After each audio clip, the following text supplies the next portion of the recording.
RRI Net, menjelang Idul Fitri 1447 Hijriah, umat muslim mulai menunaikan zakat fitrah sebagai kewajiban sekaligus bentuk kepedulian sosial.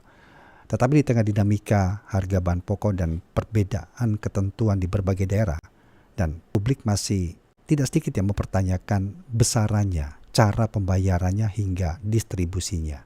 Bagaimana sebenarnya ketentuan zakat fitrah di tahun 2026 ini? Kami akan berbincang bersama dengan pimpinan Basnas RI, Dr. Haji Rizaludin Kurniawan MSc. Ya, Assalamualaikum Pak Rizaludin. Waalaikumsalam warahmatullahi wabarakatuh. Iya. Selamat pagi Pak Rudi. Selamat pagi Pak Rizaludin. Pagi hari ini terkait dengan ketentuan dan besaran zakat fitrah tahun 2026.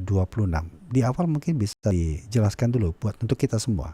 Makna utama zakat fitrah bagi umat muslim apa ini Pak Rizal? Ya, zakat fitrah ini merupakan sarana pembersih jiwa dari kesalahan selama Ramadan. Mungkin tidak semua puasa kita ini sempurna. Yeah. Mungkin ada kata-kata yang terucap sia-sia, mungkin ada pandangan yang terlepas, ada hati yang lalai gitu. Nah, maka zakat fitrah ini datang sebagai penutup penyempurna. Seperti hadis Rasulullah, zakatul fitri tuhratan lis-shaimi minal lagwi warrafat. Rasulullah mewajibkan mengeluarkan zakat fitrah sebagai penyuci bagi orang-orang yang berpuasa dari perkataan sia-sia dan kotor. Okay. Selain itu bahwa memang zakat fitrah ini menegaskan bahwa Islam adalah agama yang tidak membiarkan kesenjangan sosial. Jadi hari raya bukan hanya milik mereka yang mampu, tapi juga milik mereka yang kekurangan. Jadi Islam tidak ingin di hari raya ini ada tangisan, di tengah takbir, ada orang yang perutnya kelaparan, di mana yang lain merayakan kemenangan. Nah, inilah esensi dari zakat fitrah, menjadi jembatan keadilan dan juga menjadi jembatan bertemunya nanti kita dengan Allah Subhanahu wa Ta'ala yang Maha bersih dan suci. Iya. Siapa saja ini, Pak Rizal, yang wajib berzakat fitrah ini? Yang wajib mengeluarkan zakat fitrah adalah semua umat Islam yang hidup di bulan Ramadan.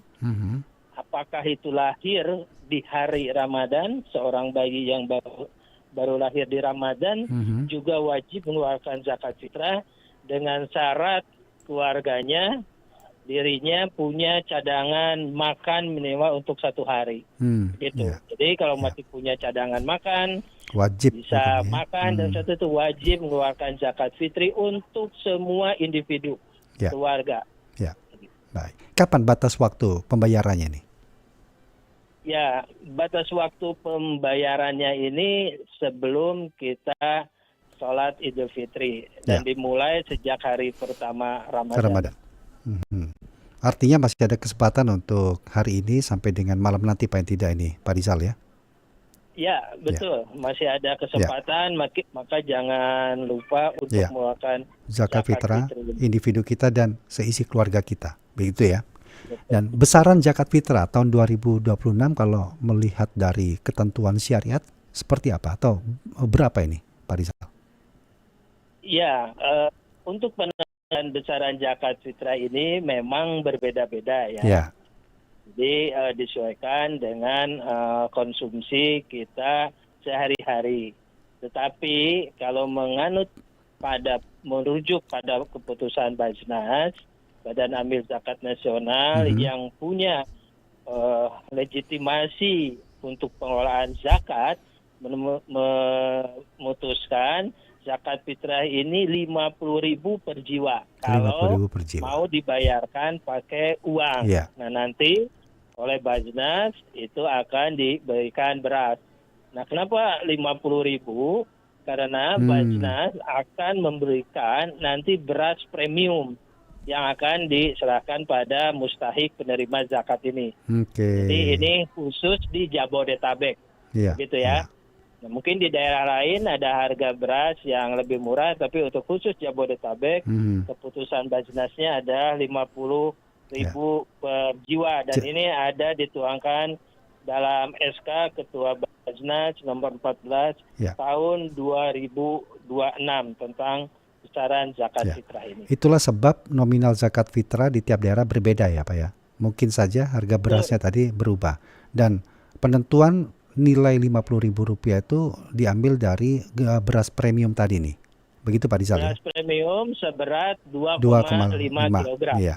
Oh, Rp50.000 untuk 2,5 kilogram beras premium. Mungkin di daerah lain tentu berbeda. Tidak bisa sama, bisa jadi berbeda, begitu Pak ya? Betul. Iya.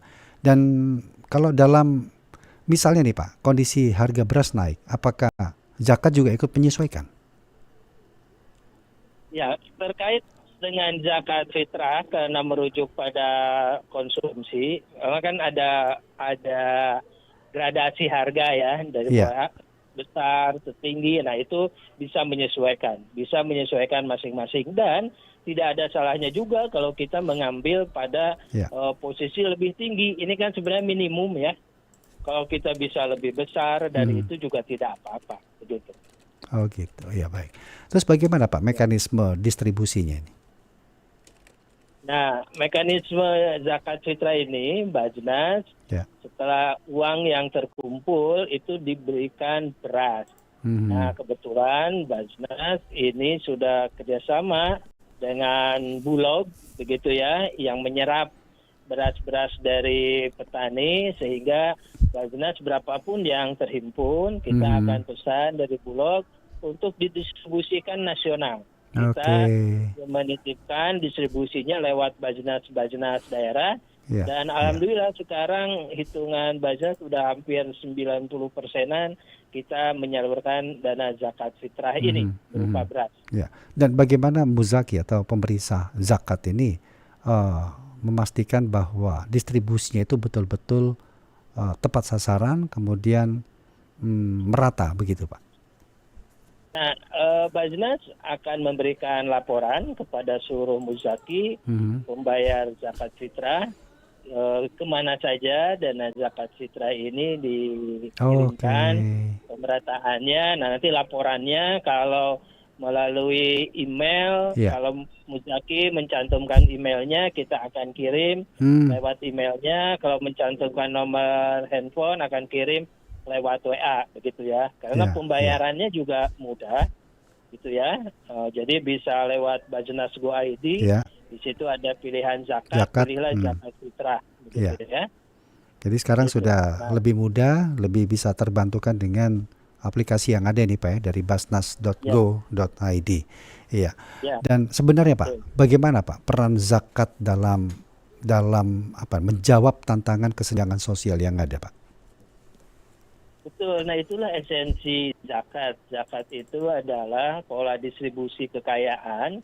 Yang paling utama itu adalah jangan sampai ada kesenjangan yang sangat luar biasa di antara orang kaya dan orang miskin. Memang kaya dan miskin itu adalah sunatullah, dan kita semua bisa mengubah kondisi kita dari miskin menjadi kaya, dan siapa tahu dikala kita kaya, itu juga nanti kita terjatuh di kemiskinan karena ujian yang Allah berikan. Nah, untuk itulah harta zakat itu meniscayakan dimanapun kita menjadi orang kaya harus bermanfaat dengan mendistribusikan kekayaan itu sehingga tidak ada kesenjangan. Nah, kesenjangan inilah yang sekarang banyak menjadi faktor konflik sosial. Kesenjangan ini juga yang menjadi faktor kurangnya adanya harmoni dan keamanan. Nah, dengan distribusi inilah harta distribusi dengan pola zakat inilah harta tidak hanya berputar di kalangan orang kaya saja, gitu ya, tetapi juga mengalir sampai ke sesama saudara kita yang masih belum beruntung, begitu. Pesan untuk masyarakat yang mungkin masih menunda membayar zakat fitrah, apa yang bisa Bapak sampaikan? Ya, saya ingin sampaikan bahwa zakat fitrah ini bukan hanya tentang memberi, gitu ya, tetapi ini tentang membangun hati yang hidup, hati yang peduli, hati yang lembut, hati yang sadar bahwa kebahagiaan sejati itu adalah ketika orang lain juga merasakannya.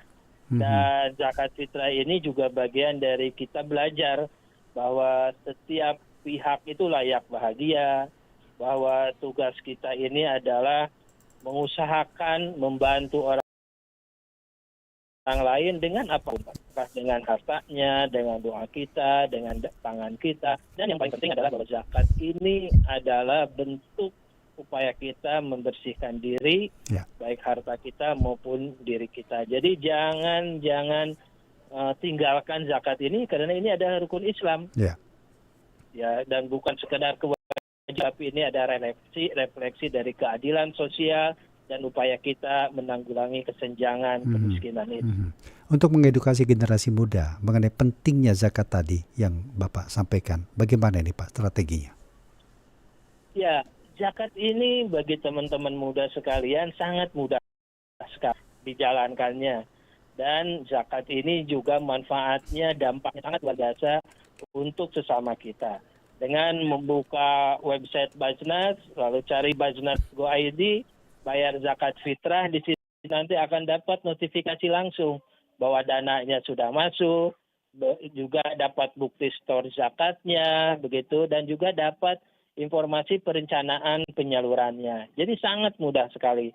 Atau bisa langsung transfer. Ya, ada puluhan mitra-mitra bank kita yang bisa itu langsung transfer dari mobile banking atau dari e-commerce kita, ya, ada e-commerce, apapun e-commerce kesayangan anak teman-teman muda semua, tinggal pilih, ada bayar zakat, di situ pilih zakat fitrah. Tidak besar, sangat kecil.